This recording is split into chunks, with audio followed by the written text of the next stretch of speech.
Want help to grow your business? Download BRiN, the world's first business advisor in your pocket. To find out more, visit BRiN.ai or search the App Store today.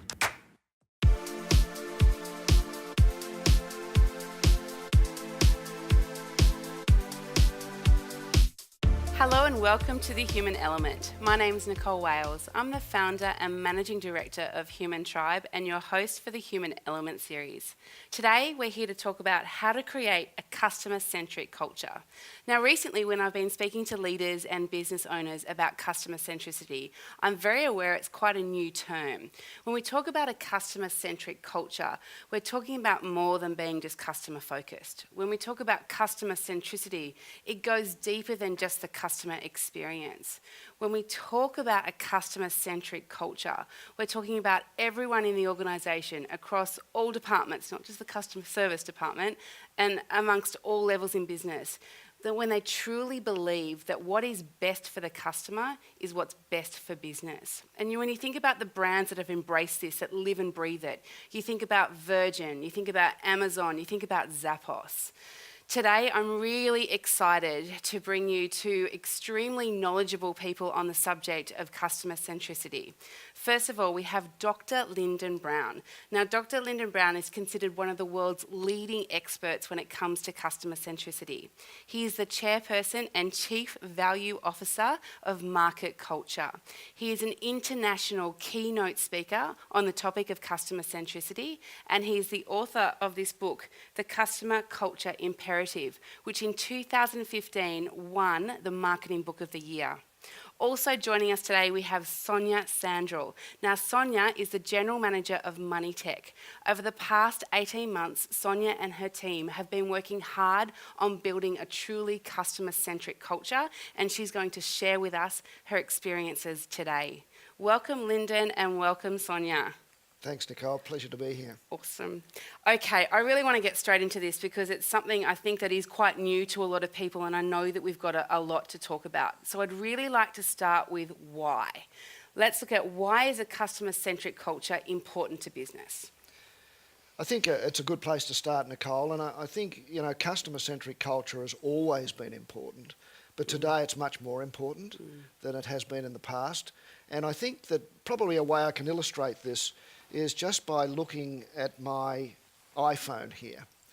And, if you think about mobile phones and their development with Nokia, 10 years ago, where a lot of the development was really around product features and product differentiation.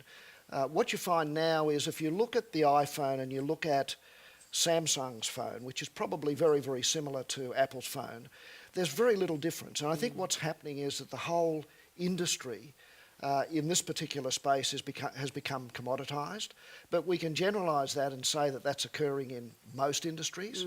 And when you look at the differences between the iPhone and the Samsung, there's not very much there, at least from the customer's point of view. They don't see differences, but they're tremendous advocates of the iPhone and also advocates of the Samsung phone, the Galaxy.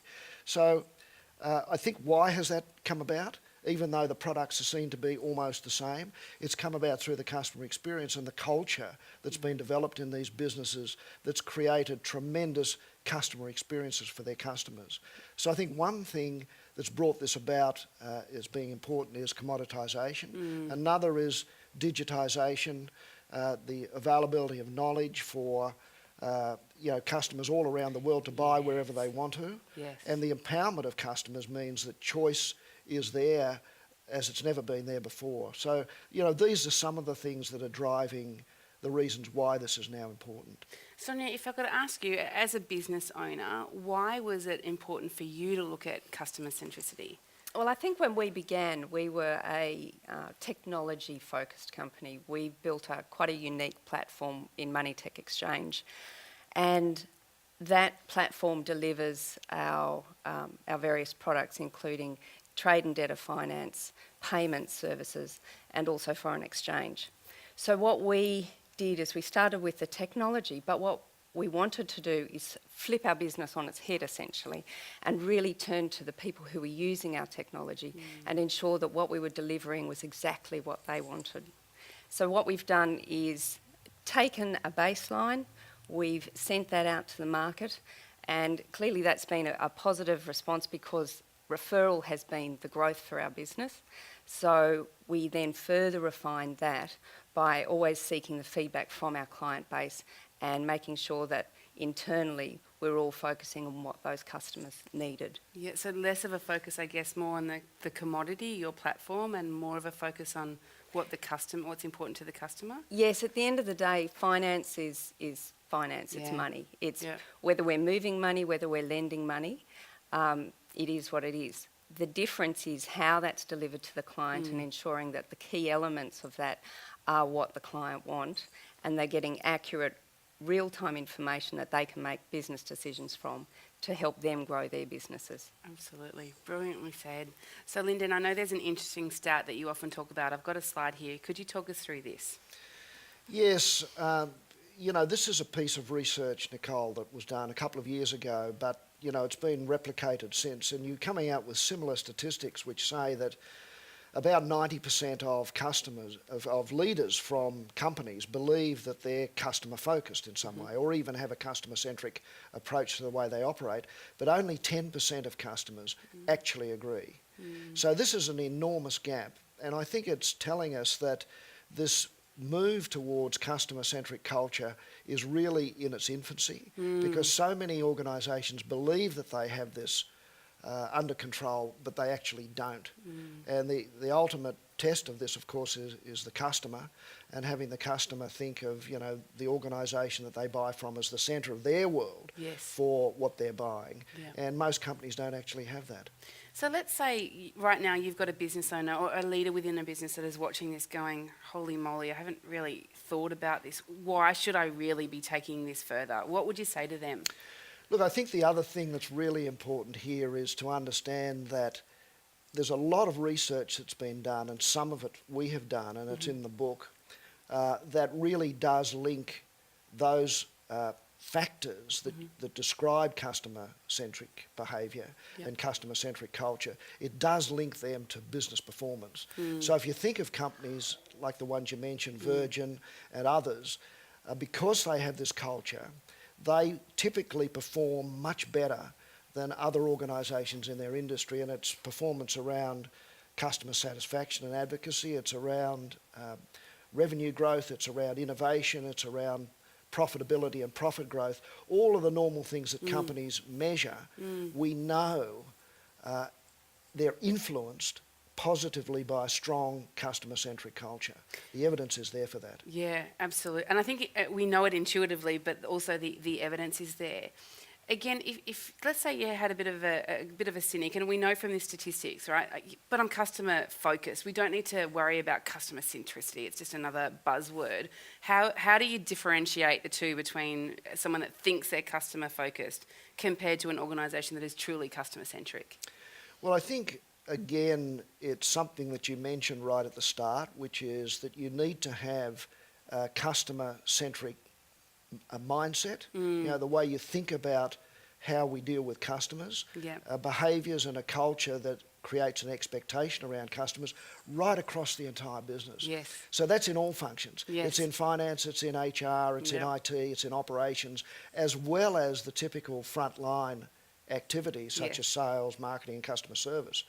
And, we do find a lot of companies are quite strong in the front line, but the value that they want to deliver or they promise, and we promise through the brand, is not being delivered as well as it could be because of other functions in the business, not buying into this way of thinking, this way of acting, and being able then to deliver the value that customers really want. And the business needs for them to become advocates and create new customers for the business. Yeah, brilliant.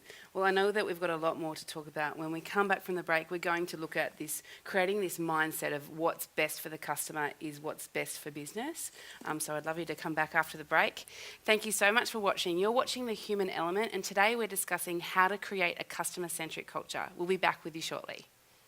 Hello and welcome back to The Human Element. Today we're talking about how to create a customer-centric culture. And what we'd like to explore now is creating the mindset of what's best for the customer is what's best for business. Welcome back, Linden and Sonja.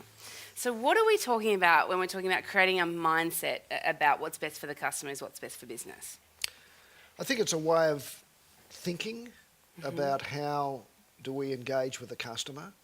And I've got a couple of examples I can provide here which indicate that. If we take Lexus, for example, global brand, what they've been able to do, and it emanated really from Europe in the Lexus business, was to really take the mindset, if you like, away from focusing on the car within the business, but focusing instead on the customer's journey. Okay. And, it was getting people to think within the business, what sort of journey is the customer actually taking when they're using the Lexus, they're going somewhere. And they illustrated this by going to a point where even when a family was stranded in the Alps in France, for example, they would send in a...